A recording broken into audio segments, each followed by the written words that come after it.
उर्दू है जिसका नाम हम ही जानते हैं दाग, सारे जहां में धूम हमारी ज़बां की है। दोस्तों आदाब, मैं आपका दोस्त नदीम फर्रुख। इस वक्त मैं बिहार के एक अदबी और तहजीबी शहर सीवान में हूँ। सीवान में यहाँ आने का जो मकसद है वो मकसद ये है कि एक बहुत मशहूर और बहुत ही कोना मश्क एडमिनिस्ट्रेटिव ऑफिसर और अपने सीने में जो धड़कता हुआ दिल है, उस दिल के अंदर एक शायर के अच्छे और सच्चे जज्बात रखने वाले एक बहुत सच्चे लहजे के शायर मोहतरम अबरार अहमद कमर साहब का मजमुआ कलाम गुज़श्ता साए उन्वान के तहत आज मंजर आम पर आया। आज उसका रस्म इजरा हुआ। आइए मुलाकात करते हैं जनाब अबरार अहमद कमर साहब से, जो मुसन्निफ़ है गुज़श्ता साए के, जिस मजमुआ कलाम का आज रस्म इजरा हुआ है। अबरार साहब, बहुत अदब के साथ आपको सलाम अर्ज़ करना चाहता हूँ। अस्सलाम वालेकुम। कमर साहब, मैं आपसे एक चीज़ ये जानना चाहता हूँ कि आपकी इब्तिदाई तालीम फिर कहाँ हुई? मेरी इब्तिदाई तालीम हुई, पहले तो मदरसा में पढ़ते, बरदौनी मेरा ननिहाल है, समस्तीपुर जिला में जी। तो नाना जान ने मदरसा में नाम लिखा है, वहीं पढ़ते थे। तो मेरे मामू थे मास्टर इदरीस मरहूम, बहुत प्यार करते थे। तो उन्होंने कहा कि नहीं, इसको जो है, वो मिडिल स्कूल में टीचर थे बिथान में जी। कहा कि नहीं चलो अब वहीं। आपको ये कैसे कब पता लगा कि आपके अंदर एक शायर है, आप शेर कह सकते हैं, तख्लीकियत आपके अंदर है, ये कैसे पता लगा? ऐसा है कि था तो बचपन ही से, चूँकि दादा हमारे उर्दू अरबी फारसी के स्कॉलर, तो ननिहाल में भी अदबी माहौल पाया और अपने दादीहाल में भी। तो कुछ जो है वो बुनियाद तो तभी पड़ गई थी। ये आपकी किताब है मेरे पास जिसका रस्म इजरा हुआ है। इसका टाइटल है गुज़श्ता साए। एक तरफ से ये उर्दू में छापी गई है और दूसरी तरफ से अगर इसे में खोलते हैं तो ये हिंदी में छापी गई है।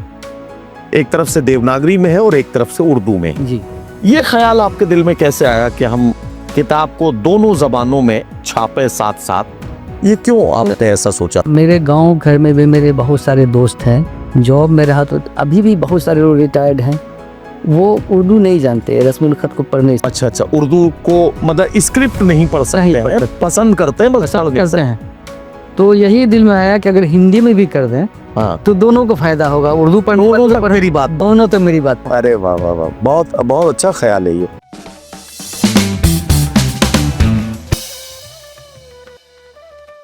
उर्दू है जिसका नाम हम ही जानते हैं दाग, सारे जहां में धूम हमारी ज़बां की है। दोस्तों आदाब, मैं आपका दोस्त नदीम फर्रुख। बातचीत जो नदीम फर्रुख ऑफिशियल का एक पॉडकास्ट का एक नई सीरीज़ है, उस सीरीज़ में हम मुल्क के मुख्तलिफ शोबाजात में काम करने वाले बहुत नुमाया शख्सियात से आपकी मुलाकात कराते हैं। आज हम जिस अहम शख्सियत से आपकी मुलाकात करा रहे हैं, उससे पहले मुझे आपको ये बताना पड़ेगा कि इस वक्त मैं बिहार के एक अदबी और तहजीबी शहर सीवान में हूँ। सीवान में यहाँ आने का जो मकसद है वो मकसद ये है कि एक बहुत मशहूर और बहुत ही कोना मश्क एडमिनिस्ट्रेटिव ऑफिसर और अपने सीने में जो धड़कता हुआ दिल है, उस दिल के अंदर एक शायर के अच्छे और सच्चे जज्बात रखने वाले एक बहुत सच्चे लहजे के शायर मोहतरम अबरार अहमद कमर साहब का मजमुआ कलाम गुज़श्ता साए उन्वान के तहत आज मंजर आम पर आया। आज उसका रस्म इजरा हुआ और जाहिर है कि उस रस्म इजरा के मौके पर एक बहुत ही खूबसूरत मुशायरे की महफिल यहाँ सीवान में सजाई गई। तो उस वजह से हमारी यहाँ हाजिरी हुई, सीवान में हाजिरी हुई। मोहतरम अबरार अहमद कमर साहब के मजमूआ कलाम का रस्म इजरा हुआ और अब अगर मैं सीवान में हूँ, अबरार अहमद कमर साहब के मजमूआ कलाम का रस्म इजरा है, अबरार अहमद कमर साहब से आज मेरी इतने खुसूसी तौर पर आज पहली बार इतनी अच्छी मुलाकात का मौका मिला है। तो मैंने इस मौके को गनीमत समझा कि ये समझा जाए कि एक शख्स जिसकी इब्तिदाई तालीम एक मदरसे से शुरू होती है, वो एक एडमिनिस्ट्रेटिव ऑफिसर तक कैसे पहुंचता है और साइंस का एक तालिब इल्म शायरी से कैसे उसे मोहब्बत होती है। इन सारी चीज़ों को और इन सारे सवालों को सुलझाने की कोशिश करते हैं। धीरे धीरे मैं आपकी मुलाकात के दौरान कुछ ऐसे ही सवालात के ज़रिए इन तमाम सवालों का जवाब लेकर हम हाजिर होंगे। आइए मुलाकात करते हैं जनाब अबरार अहमद कमर साहब से, जो मुसन्निफ़ है गुज़श्ता साए के, जिस मजमुआ कलाम का आज रस्म इजरा हुआ है। अबरार साहब, सीवान में हूँ और आपसे आज पहली मुलाकात हो रही है।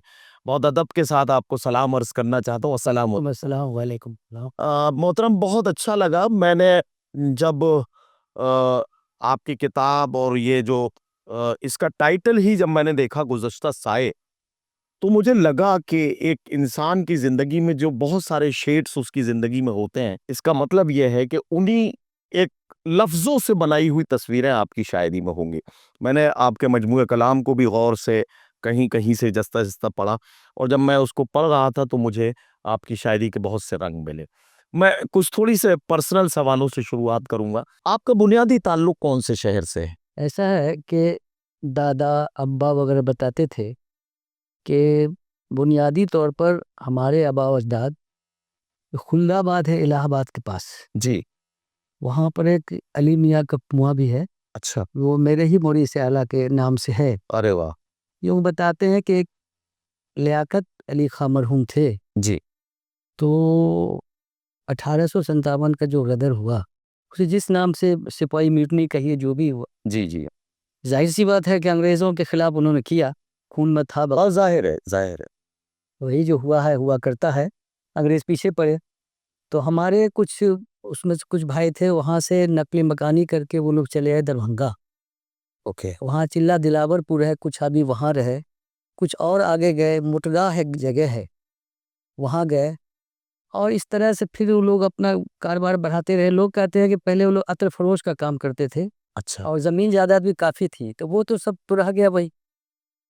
फिर एक फरीक चले गए सलहा बुजुर्ग, जहाँ के हम लोग हैं, दादा हमारे वहीं के थे, तो वहाँ जाके बस के अल्लाह ने खूब तरक्की दी। तो हम जो जानते हैं वो अली मुल्ला साहब थे, हुँ। तो अली मुल्ला जो थे वो हमारे दादा के दादा हुए। अच्छा। हाँ, तो इसीलिए लोग आमतौर पर मुल्ला खानदान अच्छा, खानदान मुल्ला कहते हैं। खानदान इसलिए। हाँ, उन्हीं से हम लोग हैं, बेसिकली खुलदाबाद के। अच्छा, तो इसका मतलब ये है कि आपका अजदाद की जो बैकग्राउंड है वो एक मज़हबी घराने से कही जाएगी, एक यकीनन। मज़हबी तौर का एक जो मज़हबी बहुत हमारे जो उसूल हैं उन पर बहुत ही मज़बूती के साथ अमल करने वाला वजह एक खानदान। फरमा बहुत बेहतर। तो मोहतरम कबर साहब, मैं आपसे एक चीज़ ये जानना चाहता हूँ कि आपकी इब्तिदाई तालीम फिर कहाँ हुई? ऐसा है कि मेरी इब्तिदाई तालीम हुई, पहले तो मदरसा में पढ़ते, बरदौनी मेरा ननिहाल है, समस्तीपुर ज़िला में। जी। मेरा गाँव है मनोरवा, जो तो उससे जस्ट 2 ढाई किलोमीटर बरदौनी। और जी। तो नाना जान ने मदरसा में नाम लिखाया, वहीं पढ़ते थे। हुँ। पढ़ते थे तो काफ़ी ज़हीन थे, बहुत अज़ीज़ रखते थे, मौलाना अली अहमद साहब नाम याद है, जी, जी। बहुत अज़ीज़ रखते थे। अच्छा, अच्छा। फिर कुछ साल वहाँ तालीम हासिल की मैं, ओहो! तो मेरे मामू थे मास्टर इदरीस मरहूम, बहुत प्यार करते थे, तो उन्होंने कहा कि नहीं इसको जो है, वो मिडल स्कूल में टीचर थे बिथान में, जी। कहा कि नहीं चलो अब वहीं। तो चौथा से लेके 7वां तक ननिहाल से ही ताल्लुक़ रहा, अब्बा को थोड़ा था कि भाई यहाँ से वहाँ चला गया। जी, जी। तो वहीं हम मिडल तो स्कूल वहीं से पास किया बिथान से। उसके बाद मेरा नाम लिखाया गया 8वां में, बिथानी हाई स्कूल में। अच्छा। जी, वो पीएसपी हाई स्कूल बिथान कहलाता है। ओके। तो वहाँ नाम लिखाया गया 8वां में, टॉप में तीसरा पोज़ीशन मेरा आया था। तब तक हमको नहीं समझ में आया था कि टॉप क्या होता है, तब लाल रंग से लिखा गया। अच्छा। तो कुछ लोगों ने मेरे अब्बा को कहा कि साहब बेटा आपका टॉप किया है, तो बोले क्या होता है? तो चलो देखते हैं। तो हेडमास्टर साहब थे, गौरी शंकर बाबू, जी, जी। कहा कि आप क्यों इससे डरा, देखिए तो स्टॉप किया है।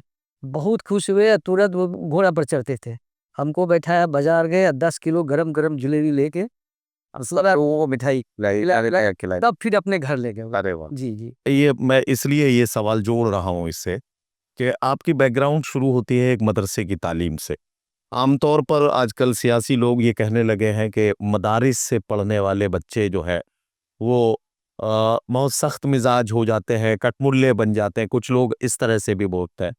लेकिन मैं उन्हें बताना चाहता हूँ कि अबरार अहमद कमर साहब को अगर देखें तो वो पाएंगे कि मदरसे से इब्तिदाई तालीम शुरू करने वाला एक तालिब इल्म एडमिनिस्ट्रेटिव अफसर बनकर किस तरह से मुल्क को कौम की खिदमत कर सकता है, इसका अंदाज़ा लगाया जा सकता है।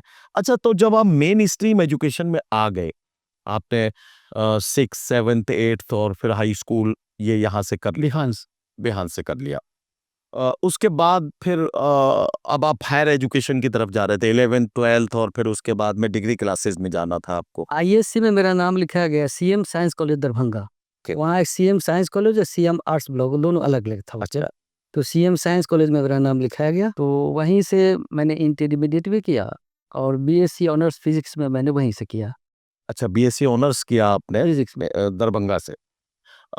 इसका मतलब आप साइंस के स्टूडेंट रहे। Yes of course. अब ये फिर एक चौंकने वाली बात है।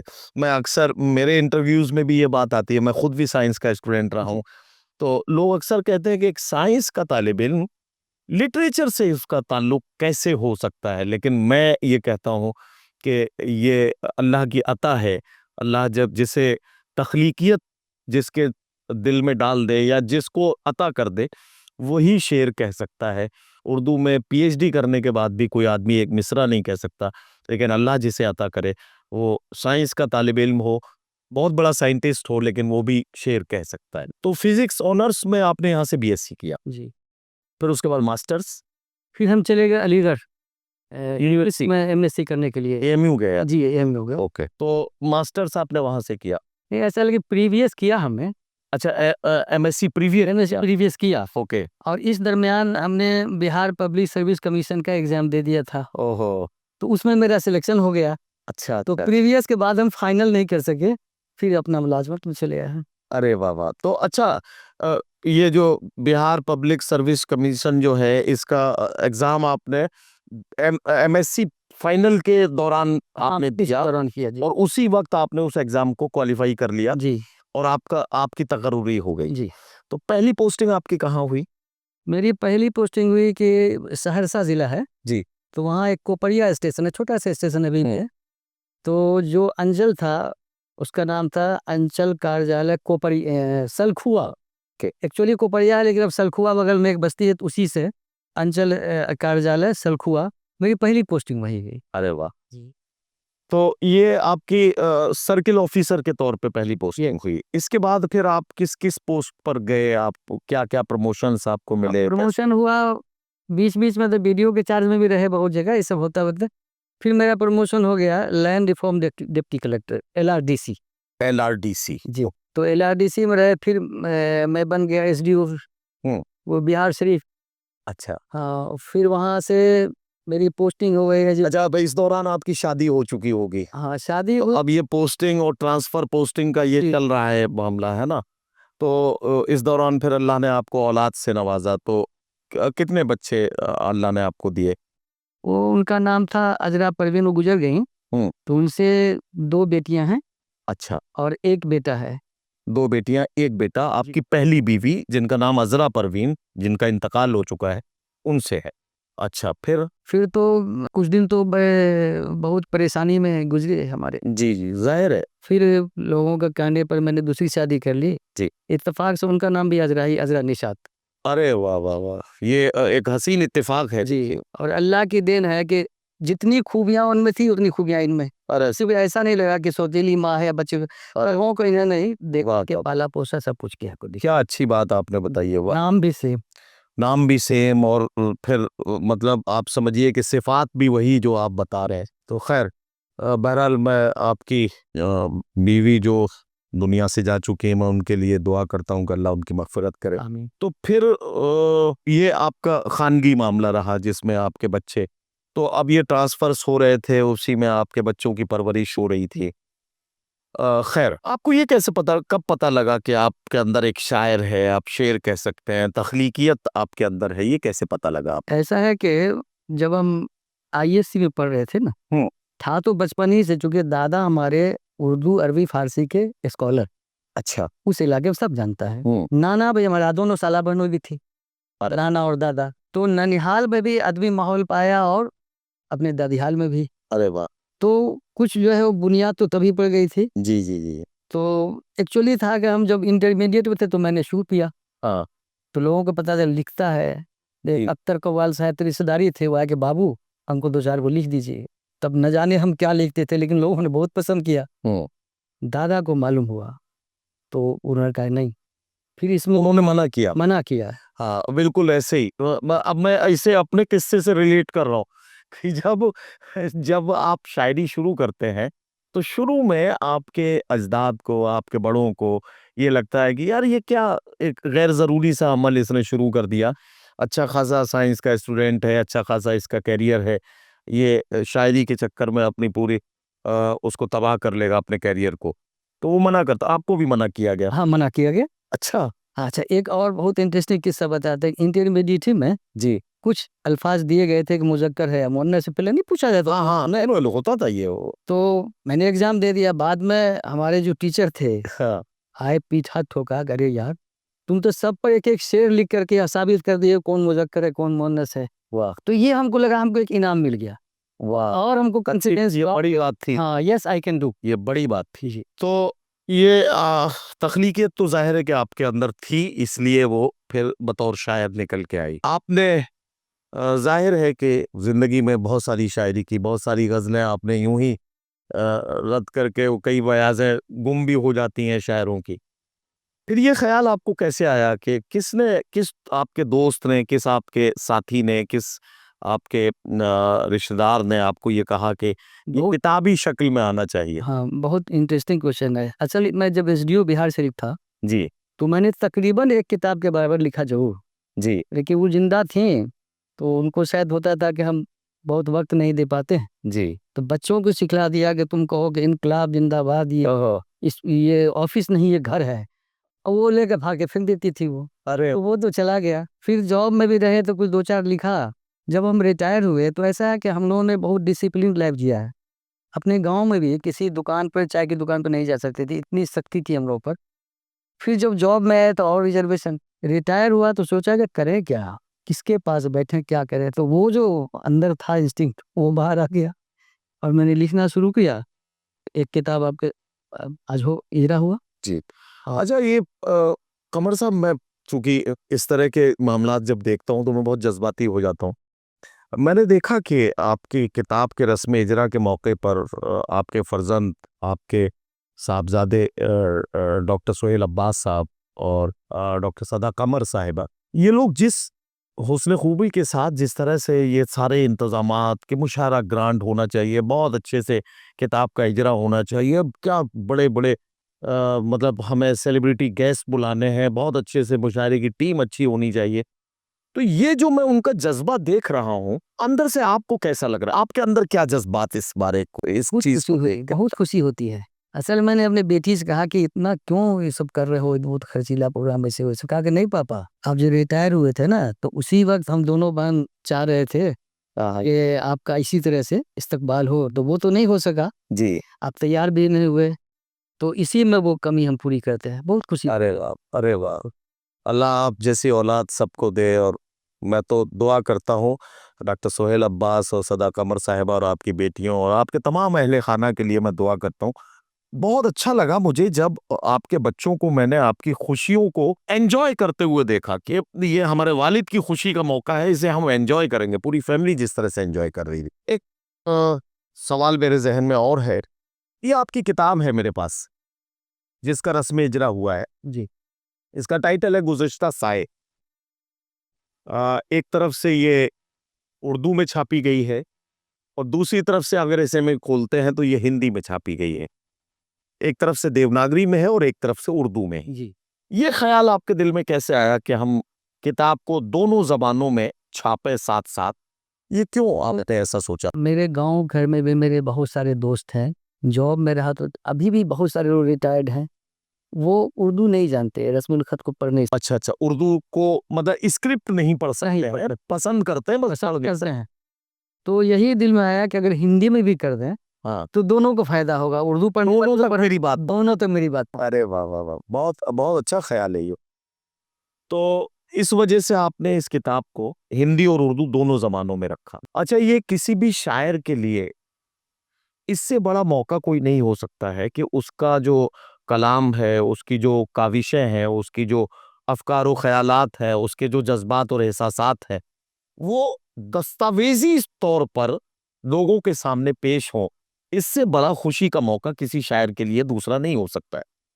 अब ज़ाहिर है कि ये आपके लिए आज का दिन मैं समझता हूँ यानी जब ये आपकी किताब का रस्म इजरा हुआ है, तो ये दिन आपके लिए बहुत बड़ा दिन है जिसमें आपका कलाम, आपके अफकार व ख्यालात दस्तावेजी तौर पर एक किताब की शक्ल में आ रहे हैं और पूरी दुनिया के सामने उसकी रूनुमाई हो रही है। क्योंकि पूरी दुनिया में इसलिए बोल रहा हूँ, अपने नाजरीन को भी बता दूं कि पूरी दुनिया में इसलिए बोल रहा हूँ कि ये मुशायरा सीवान में हो रहा है, रस्म इजरा सीवान में हो रहा है, लेकिन लाइव इसको दुनिया के तकरीबन 90-100 मुल्कों तक इस मुशायरे को देखा और सुना जाएगा।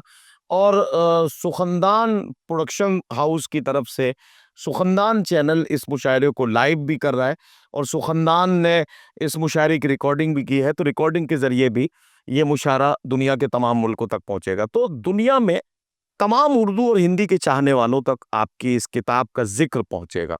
आपको कैसा लग रहा है ये आज का दिन? बहुत अच्छा, आज तो मेरे लिए तारीखी दिन है।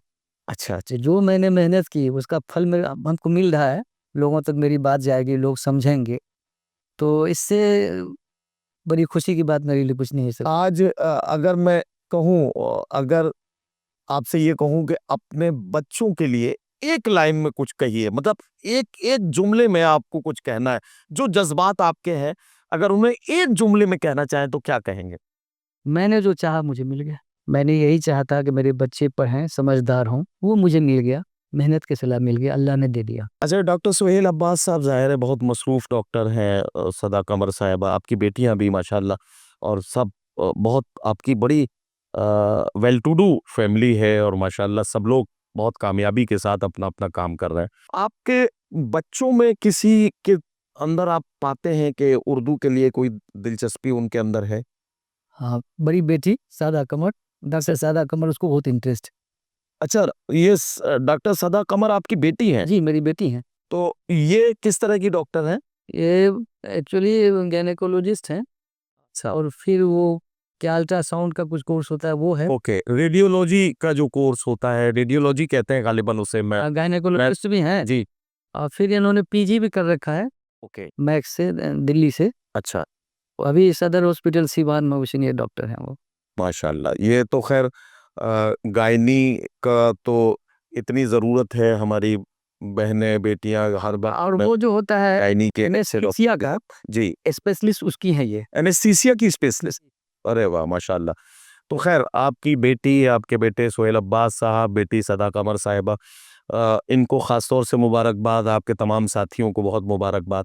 अच्छा, आपकी किताब को छपवाने में या आपकी किताब को तैयार कराने में या आपकी किताब को मंजर आम तक लाने में, अगर आपके बच्चों के अलावा कोई ऐसी शख्सियत, कोई ऐसा नाम जिसने मेहनत की हो, जिसके बारे में आप कुछ कहना चाहें?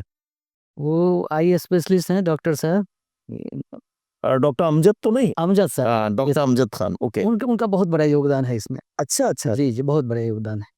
अच्छा अच्छा। और फिर मेरे जो दामाद हैं डॉक्टर सुहेल साहब, मेरी बेटी, इन लोगों का बहुत योगदान है इसमें, इन्होंने ही सब कुछ किया है। अच्छा अच्छा अच्छा। लेकिन ये जो सुखनदान से राब्ता करना, किताब छपवाना, सही कराना, ये सब डॉक्टर अमजद साहब। डॉक्टर अमजद साहब ने किया। अच्छा, मैं फिर से एक पर्सनल सवाल की तरफ आता हूँ कमर साहब।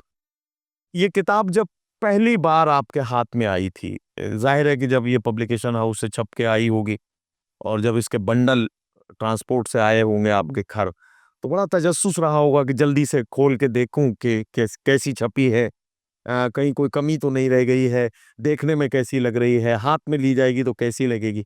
ये नफ्सियात, चूंकि मैं इन सब चीज़ों से गुजरा हूं तो मुझे इसका अंदाजा है। आपने जब पहली बार इस किताब को देखा था तो आपको कैसा लगा था? बहुत अच्छा। बहुत अच्छा। हाँ, इसमें हर चीज़ अच्छा है, मतलब लिखा, इसकी जो प्रिंट है इसका हाँ या इसका कवर पेज है, जी। बहुत उम्दा। अच्छा, माशाल्लाह। यानी आपने सुखन्नान पब्लिकेशन की ये जो कोशिश है, इसको पसंद किया। दिल से। सर, सुखन्नान पब्लिकेशन ने आपकी इन काविशों को जो एक किताबी शक्ल दी है, उससे आप पूरी तरह से मुतमईन हैं। बहुत बहुत अच्छा। और इसमें एक चीज़ और कहते हैं कि एक किताब के लायक और भी मटेरियल मैं लेता आया हूँ, अरे वो वाह! मिलेगा अच्छा। और फिर हम वहीं से छपवाएँगे। चलिए, हम बहुत बढ़िया। बहुत सैटिस्फाइड हैं। तो बहरहाल ये भी चलिए, सुखन्नान के लिए ये खुशी की बात है और मैं सुखन्नान का सबसे छोटा खादिम हूँ, तो मुझे मेरे लिए तो ये बड़ी बात है। और आपका ये जुमला मेरे लिए मतलब ऐसे समझिए जैसे किसी बच्चे को एक सनद मिल जाए उसकी कोशिशों को, उसकी काविशों को पसंद किया गया। ये आपकी खाकसारी है। बहरहाल गुज़श्ता साए साथियों, ये मैं टाइटल आपको दिखा रहा हूँ। ये मंज़र-ए-आम पर आ गई है। इसका पब्लिकेशन सुखनदान पब्लिकेशन ने किया है और ये किताब डॉक्टर साहब के ज़रिए तो आपको मिलेगी ही।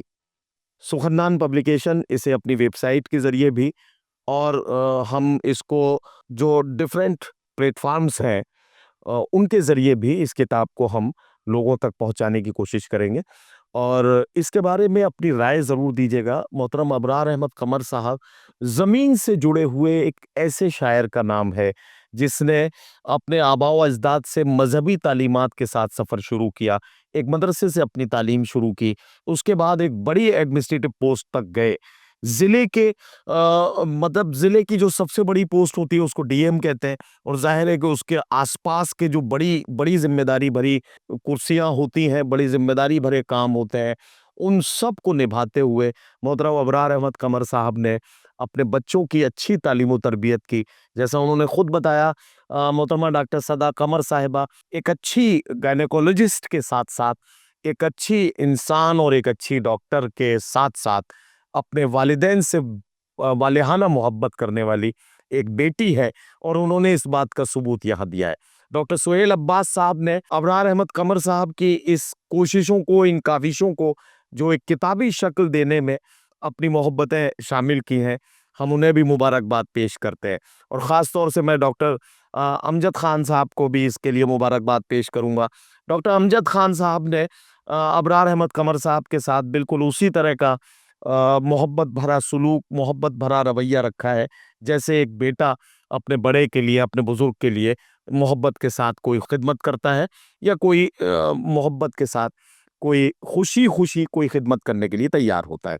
तो मैं डॉक्टर अमजद साहब को भी इसके लिए मुबारकबाद देना चाहूँगा। अबरार साहब, मेरी बात तकरीबन ख़त्म होने जा रही है। सीवान के लोगों से आप कुछ एक कहना चीज़ हम चाहते कहना हैं? चाहेंगे जी, जी, जी, कहिए। कि मेरी जो दूसरी बेटी हैं, जी। तो वो जुडिशल मजिस्ट्रेट हैं दिल्ली में। अच्छा, अच्छा। हाँ, उसका भी बहुत योगदान है इसमें और मेरे बड़े बेटा का भी है। अरे, अरे! तो उनका नाम भी बताइए। शानुर रहमान, शानुर रहमान आपके बड़े बेटे हैं मेरे बेटा। और आपकी बेटी जो ये दिल्ली में सदा कमर हुई जी, और जो मजली वाली है, जो जुडिशल मजिस्ट्रेट है वह, उसका नाम है हाला कमर। हाला कमर। हाला कमर जो है वो जुडिशियल मजिस्ट्रेट हैं और दिल्ली में पोस्टेड हैं जी। इस वक़्त। अच्छा, तो ज़ाहिर है कि हाला कमर साहिबा जुडिशियल मजिस्ट्रेट दिल्ली और मोहतरम कमर। शानुर रहमान साहब, इन दोनों को भी मैं बहुत-बहुत मुबारकबाद पेश करना चाहता हूँ। डॉक्टर मोहतरम अबरार अहमद कमर साहब से हमने बड़ी बुनियादी बातचीत की, कुछ घरेलू बातचीत की। उन्होंने अपनी ज़िंदगी के मुख्तलिफ रंग हमें दिखाए और मैं तो उनकी सादगी और उनकी शख्सियत की जो एक मुस्कुराता हुआ चेहरा और उसके अंदर जो एक पुरवकार शख्सियत है, उससे मैं पहले से ही बहुत मुतासिर था और आज मिलने के बाद और ज़्यादा मुतासिर हुआ हूँ। मोहतरम अबरार अहमद कमर साहब से जो बातचीत हुई है, इसके बारे में अपनी राय ज़रूर दीजिएगा। सुखनदान फैमिली आपका इंतज़ार करेगी। नदीम फ़र्रुख ऑफ़िशियल पर मोहतरम अबरार अहमद कमर साहब के साथ आपकी बातचीत आज मैं यहाँ मुकम्मल करता हूँ और हम कोशिश करेंगे कि अगली किसी शख्सियत के साथ जब हम बातचीत करें, तो आप अबरार अहमद कमर साहब या उनकी किताब के बारे में अगर कोई सवाल हमसे करते हैं, तो उसका जवाब हम उस नए एपिसोड में आप तक पहुँचा सकें। बहुत शुक्रिया, इजाज़त दीजिए। अल्लाह हाफ़िज़।